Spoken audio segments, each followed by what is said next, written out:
Welcome to Victoria Rumble Room, an island show that likes to bring you news and opinion from around the world that we think is going to be interesting and hopefully reflect the values of mainstream Canadians. That's how we like to see ourselves, representing the silent majority. I'm Robin Adair, and never silent across town is my co-host with the most, the Croatian sensation himself, John Jurisic.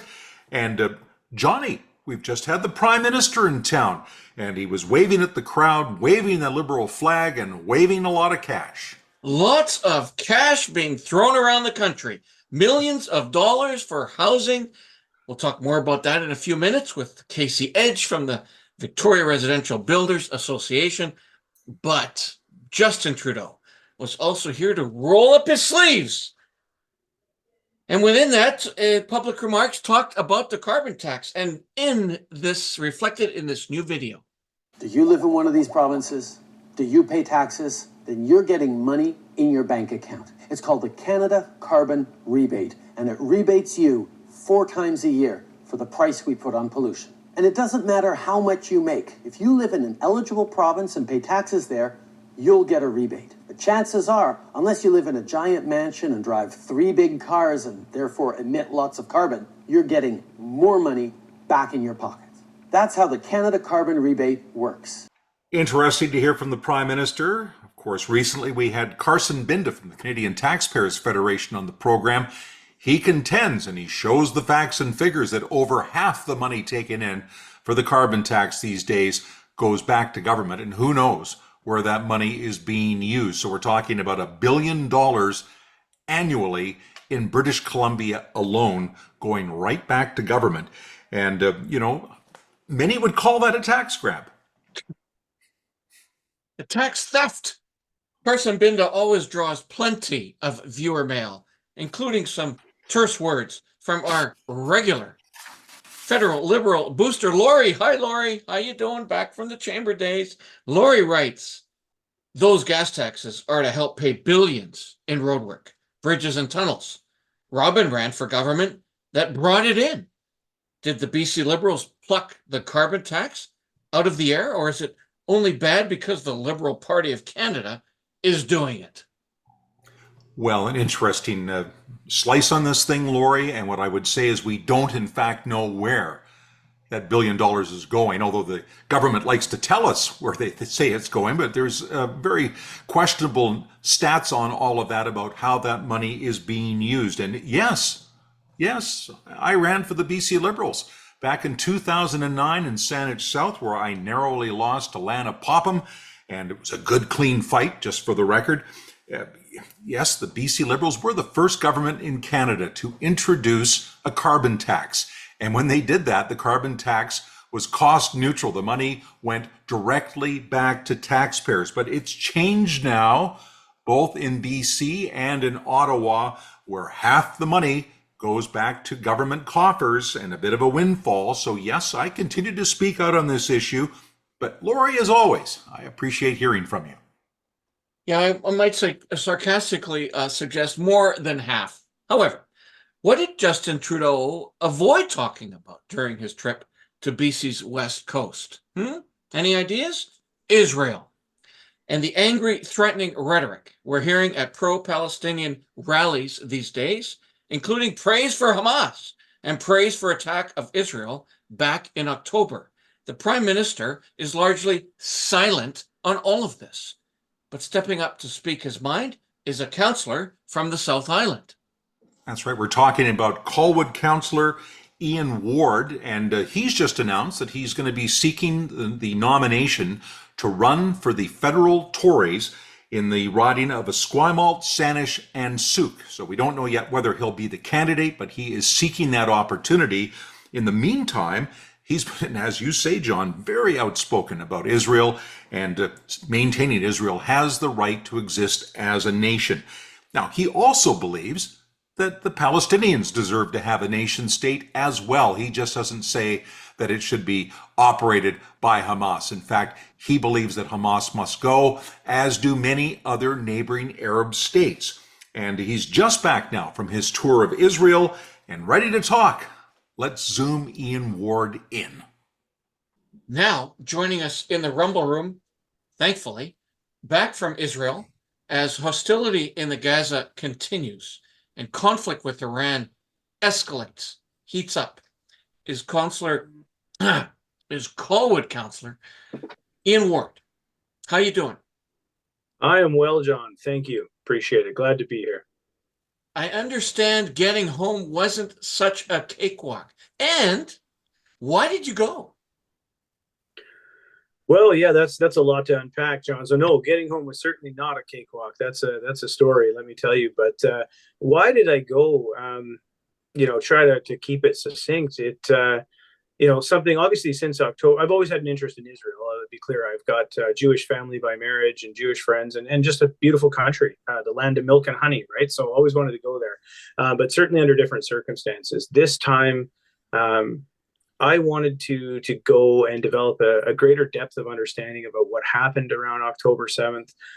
Went to, in part to reaffirm many of the things I know and have studied, but to be able to come back and counter some of the anti-Jewish, anti-Israel narratives that we see here, particularly the claims of genocide and of being an apartheid state and issues like that. And to bear witness, I think those are terms we often use when we talk about the Holocaust. And in many ways, this is a microcosm of that for Jews in Israel.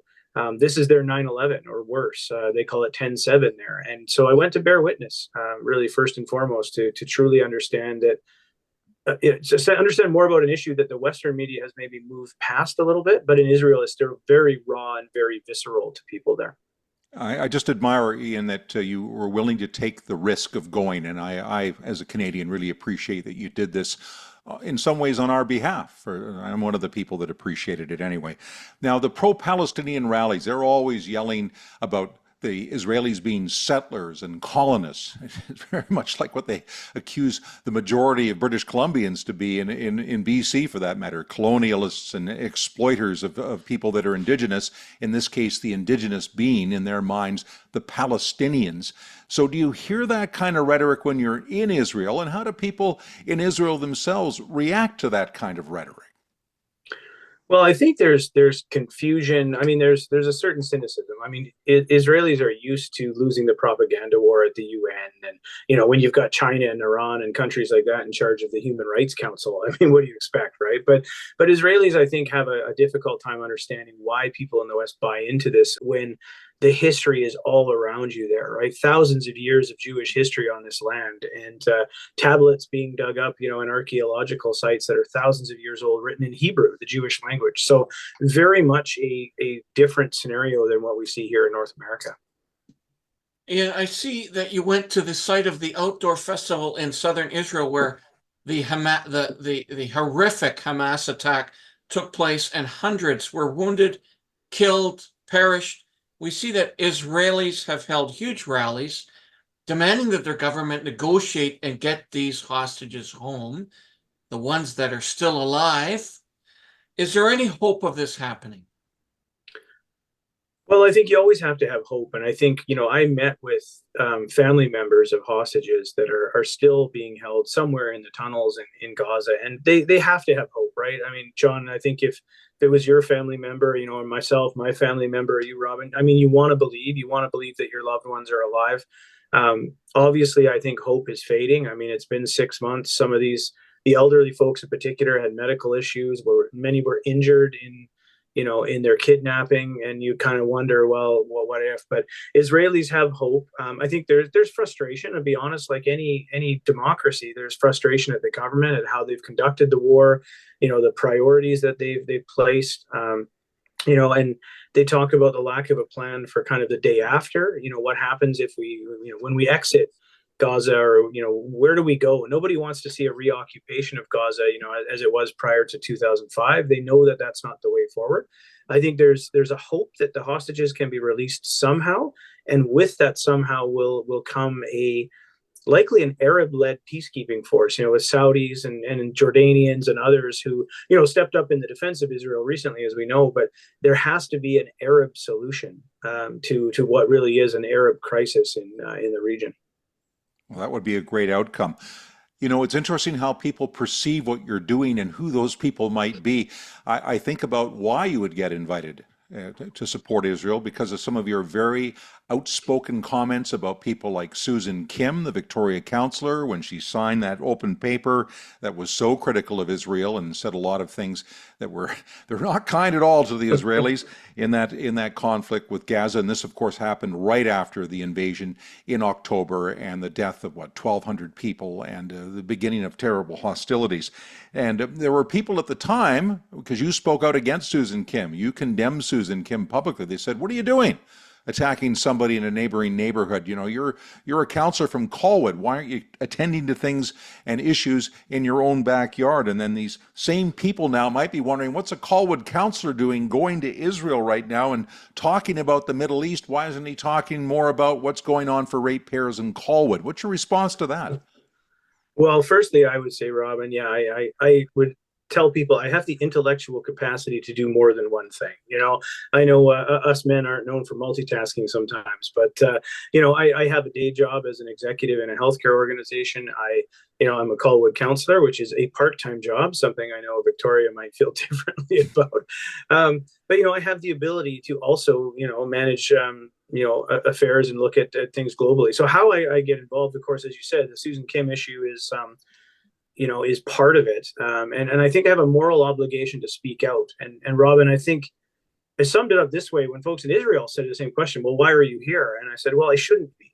And that kind of threw them for a minute. I said, what do you mean? I said, well, at my level of government, I should be just one voice in a choir, in a chorus, a sea of voices condemning, you know, these horrific attacks on October 7th. Now, unfortunately, I'm not. I ended up being a lone voice, not by choice, but because of the moral failings of others at the provincial level, federal level, municipal level, at every level of leadership in our country. We had people that stayed silent and said nothing, just retreated into the shadows. And when they finally did speak, you know, it was late in the game after Israel had gone into Gaza, and then they started talking about Islamophobia and, you know, and the plight of the Palestinians, but no mention of the horrific murders and kidnappings and sexual violence that occurred on 10/7. So, you know, I became a voice, like I say, not necessarily by choice, but because here I was standing up, looking around, going, "Who's with me?" And there was nobody on either side of me, you know, except for a few other courageous folks like Selena Robinson and others that that spoke up. But then we see what happens to some of those people, and then you start to understand, well, maybe that's why there aren't others speaking up. I do believe there are a lot of others who understand what's going on, who, you know, are sympathetic, but they're just too afraid to come forward because of the sort of woke cancel culture mob that will come for them with pitchforks and torches. Ian, is that what it is? Are folks actually scared of speaking out? I mean, I see pro-Palestinian sort of crowds that are not reflective of how I would think normal Canadians would respond or gather, but yet, and the kind of hate that's being expressed at these gatherings is very foreign to me. I'm a bit at a loss. Are we all generally scared of saying this is wrong? Yeah, I think that's an element of it, John. I mean, I think first of all, I categorize it into sort of three groups. There's the hardcore protest element, you know, maybe in areas like Toronto and Montreal where there's some of the demographic. You have, you know, Palestinian folks, Arab folks, understandably, who are angry. That's the side they're on, and they're going to be out and you know, fighting for their cause. I think some of them are financed from overseas. You know, there's evidence emerging that there's Qatari money involved and Iranian money. So I think that's one segment. Then you've got a middle segment that I sort of, they're the naive folks. And if I'm being less polite, I call them the useful idiots. They're the folks on our campuses and, you know, the folks that generally rally around any protest, right? They'll tie themselves to trees and block the roads for Extinction Rebellion. And, you know, you see them here in Victoria. They're the same faces that are at other protests, and they're just happy to come out and fight the man, if you will, right? So there's those folks that maybe mean well, but are a little naive and don't really have a depth of understanding. And then there's another group, which I think are the folks that are staying quiet because they are indeed scared. And I mean, I think we saw what happened with Selena Robinson. You know, you see what happens when you speak up. You've got some really loud voices, people like Harsha Walia and others that, that come with the mob, and we'll try to cancel you. Interesting comments. And a quick story now.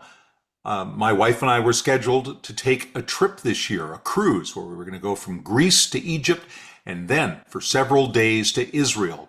Then this war broke out and we canceled our trip. So it makes me even admire Councillor Ian Ward a bit more, that he took this chance and he went to a very dangerous place to see for himself on the ground how things are.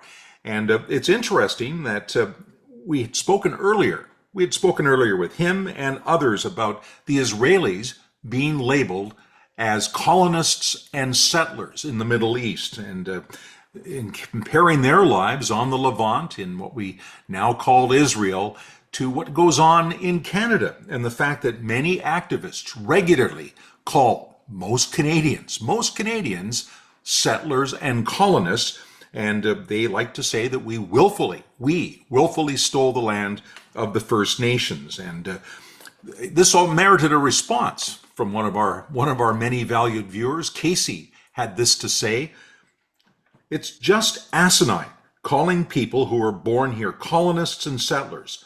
Nobody chooses where they're born. Identity politics is for bigots." Love our comments. However, now we're shifting away from such colonists and turn our attention to housing. It's no secret that Justin Trudeau and his Liberals have been trailing the Conservatives in opinion polls significantly for the last year. The biggest issue on people's minds is affordable housing. So Trudeau has stepped up with a multi-billion-dollar housing program. He told students at his trip to the West, specifically at UVic, that he's happy to work with provinces and cities that want to speed up construction. There are certain provinces that are upset. Again, not BC, which actually led the way with the BC Builds program, which we've actually adopted and said, okay, any province that wants to do like BC and put $2 billion towards affordable homes with the BC Builds program, we'll match that $2 billion and make sure that even more gets done. That's the way the Federation should be working. But when I hear provinces upset because we're signing deals with big cities, putting money in the city's coffers so that they can increase density, so they can build more homes faster, invest in affordability, I know that's what needs to happen. The Liberals are talking about making more Crown land available for affordable housing, and that includes Department of National Defence property, and that drew some comments from Sprocket, who writes us, "How do our First Nations feel about this? Much of this Crown land is potentially treaty territory." Yeah, well, good point. Interesting question. Interesting name, Sprocket. I'm quite sure that's just a handle. Nonetheless, we really encourage the input and thank you. Let's find out how the construction sector feels about this new money for housing. And let's zoom in, Casey Edge. Now joining us is a Rumble Room regular, Casey Edge from the Victoria Residential Builders Association. Welcome back. Always happy to be here to rumble. Fantastic. Casey, the federal Liberals are going heavy on the housing file, a file very close to my advocacy heart. This just after Justin Trudeau said that housing wasn't a federal priority. Well, I guess that's changed. Billions of dollars are now being spent on unlocking unused offices and federal property to build 3.9 million affordable homes by 2031. Is this good news? Well, there must be an election coming because the elected officials often are not too concerned about adding taxes, regulations, fees, driving up the cost of housing until the public says, well, wait a minute, I can't afford a house now. And if there's an election coming, they're right on it. Oh, didn't realize that. We'll get right on this. And that's what you have from the federal government, this list of initiatives they're undertaking. And, you know, some of it's some positive stuff and could impact the supply side. And also the ability to build the homes. And I'll mention a couple of those. But it just actually should demonstrate how much government is involved in the housing industry. That if you can create this list of things with respect to, well, you know, we're going to roll back this tax, or we're going to change this regulation, or whatever it is, it really does indicate how much they're involved in the housing market. And so when they say, well, it's the market's fault that we don't have housing affordability, that's absolute nonsense. And these kinds of announcements demonstrate that. They are opening up properties, and Casey, welcome to the show.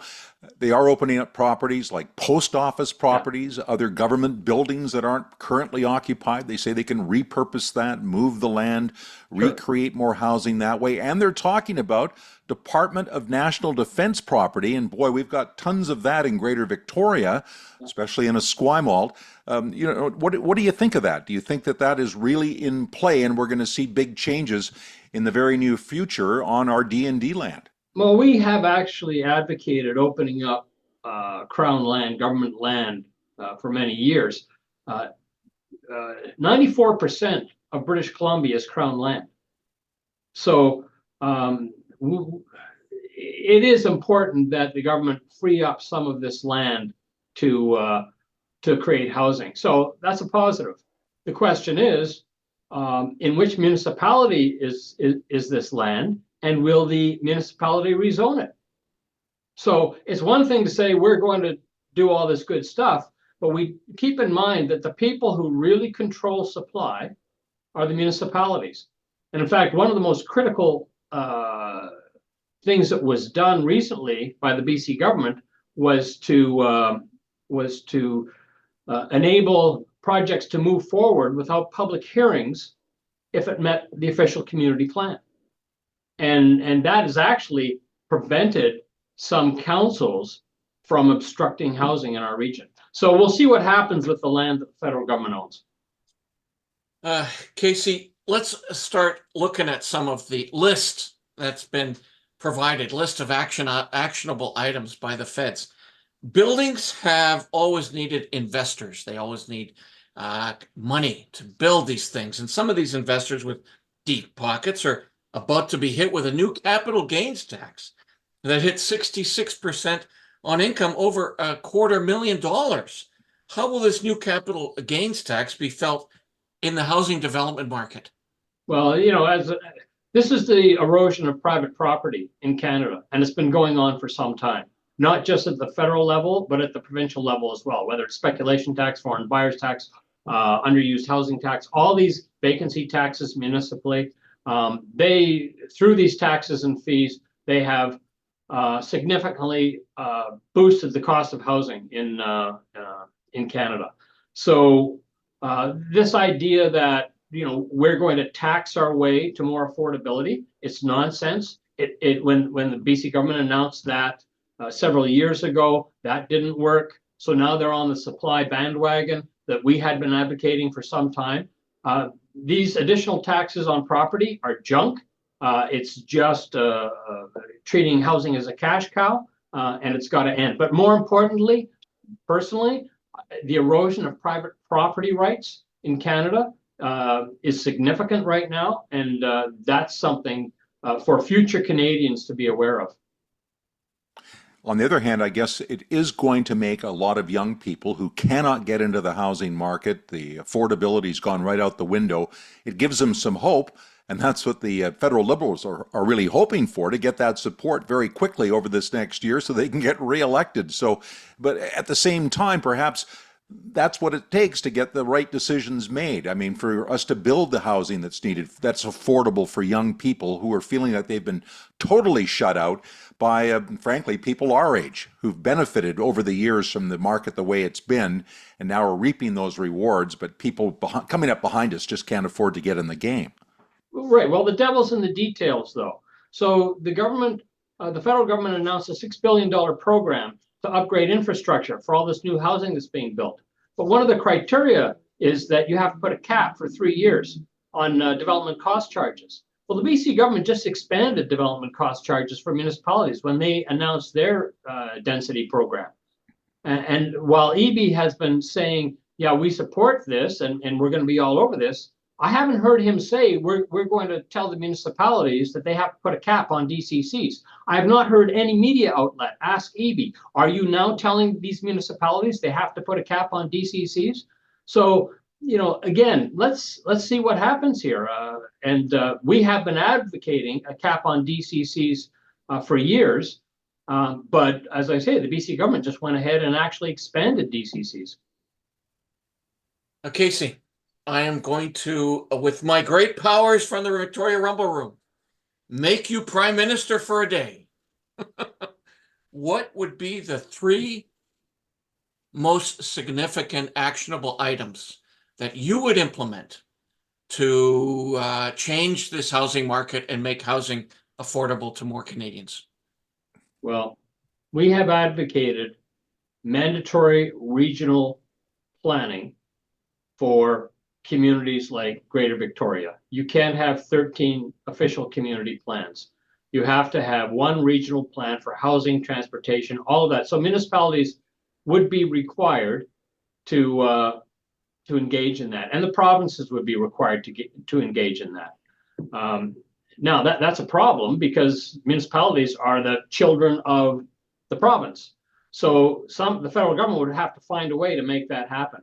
But the idea that we're doing all of these things federally and at the same time we have irresponsible regional planning in the CRD, it makes no sense to me at all. You know what I do as Prime Minister? I keep my freaking promises and index the GST new home rebate to inflation so that there's a rebate for new home buyers. Mm-hmm. So that's another thing that I do. I'd also like to see LRT out to the West Shore. We have the government spending billions of dollars for LRT in the Lower Mainland because that's where they need the votes. And they do nothing for our region because I think, frankly, they're fairly confident that they won't have any problem getting reelected in this market. That's about all the time we have now for another Victoria Rumble Room. It just flies by for us, and hopefully you're enjoying watching what we have to offer. One of the ways you can watch this show regularly, by the way, is on X, formerly known as Twitter. We have a fairly large group of people now that watch us regularly through that platform, and we encourage you to join us on Twitter or on other platforms as well. There's so many ways you can reach the Rumble Room. John, you want to explain a little bit more about how people can link in with us? Yeah, absolutely. It's always somewhat of a challenge to find out how to make this part of our show entertaining, but we'll rumble through. Certainly Twitter/X is becoming the core center of conversation for the Rumble Room. It's quite exciting. It's a great place to see our program every single week. However, you can also subscribe to us and like us on YouTube. Simply type in Victoria Rumble Room on that platform. All of our shows are available since day one. We also live a very nice, rich, wholesome experience in existence on Facebook, where you can be a Facebook friend on our group site. We're also on Instagram, TikTok. If you'd like to simply listen to the show, we also have a podcast channel. So please keep following us, liking us, subscribing to us, sharing with us, and we'll keep bringing interesting interviews and commentary. And you know what? For all the handles that are out there, for all the old friends that are commenting, we appreciate your messages and input. And with all that being said, I remain your humble Croatian sensation, Yanni Juricic. And Johnny, while you remain humble, I still like to rumble. I'm Robin At.hear, and rumble on.